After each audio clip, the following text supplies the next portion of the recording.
ای هارون، ای هارون، ای دیوانه، که عقلی تو می درآید؟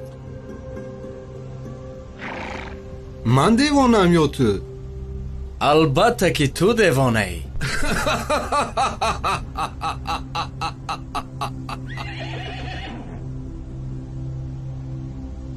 عاقل بودنت را چگونه اثبات میکنی؟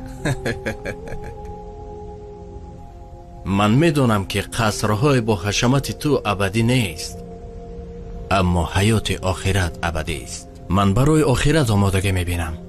تو باشی برای دنیا قصرها بنیاد داری و دنیای خود را آباد میسازی و آخرتت را خراب. با این خاطر میترسی که این آبادی را گذاشته به آن ویران نروی، در حالی که تو انیق میدانی خانه آخرتت آنجاست. هارون، اکنون با من گوی که دیوانه است. به خدا قسم که راست میگویی. باز یگان نصیحتم کن. کتاب خدا برای تو بسنده است، به آن چنگ زن و رستگار شو. یگان احتیاج داری که آن را برآورده کنم؟ بله، 3 خواهش دارم.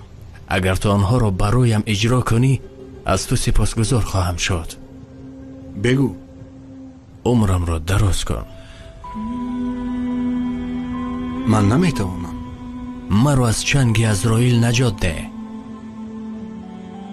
این از دستی من نمی آید.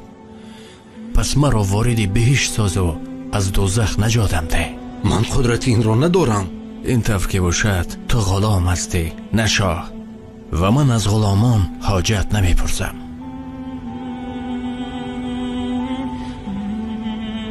ای خواجه، در این جهان چرا بیخبری؟